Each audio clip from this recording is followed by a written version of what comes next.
இன்னைக்கு அக்கா பொண்ணுக்கு பர்த்டே. அதனால காலையிலேயே கிளம்பி அக்கா வீட்டுக்கு போயாச்சு. பாப்பாவுமே ஃபர்ஸ்ட்டு ஒரு ட்ரெஸ் போட்டு கோவிலுக்குலாம் போயிட்டு வந்துட்டா. அக்கா கிட்ட தம்பிய குடுத்துட்டு நான் ஒரு குட்டி தூக்கத்த போட்டு எந்திரிச்சுட்டேன். அப்புறம் ஈவினிங் போல எல்லாருமே வந்து சிம்பிளா கேக் வெட்டி கொண்டாடலாம் அப்படின்னு சொல்லி கிளம்பியாச்சு. பாப்பாவோட அவுட்ஃபிட் இதுதான். இவ தான் எங்க வீட்ல ஃபர்ஸ்ட் பேபி. அதுவும் கேர்ள் பேபி. மகாலட்சுமின்னே சொல்லலாம். இன்னும் சொல்லப்போனா அவ எனக்கு ரொம்ப ஸ்பெஷல்.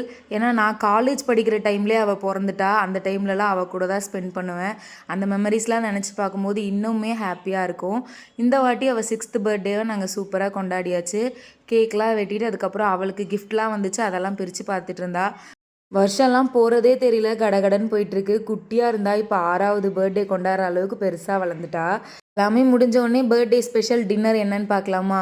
சிக்கன் பிரியாணி, அதுக்கப்புறம் வரமிளகாய் சிக்கன் செஞ்சுருந்தா. எனக்கு ரொம்ப பிடிக்கும். என்னோட தம்பிக்குமே ரொம்ப பிடிக்கும். நாங்களும் சூப்பராக வந்து சிக்கன் பிரியாணி, ரைத்தா, வரமிளகாய் சிக்கன்னு சொல்லி ஒரு புடி பிடிச்சிட்டு வீட்டுக்குமே வந்துட்டோம். நெக்ஸ்ட் வீடியோவில் பார்க்கலாம். பாய் பாய்.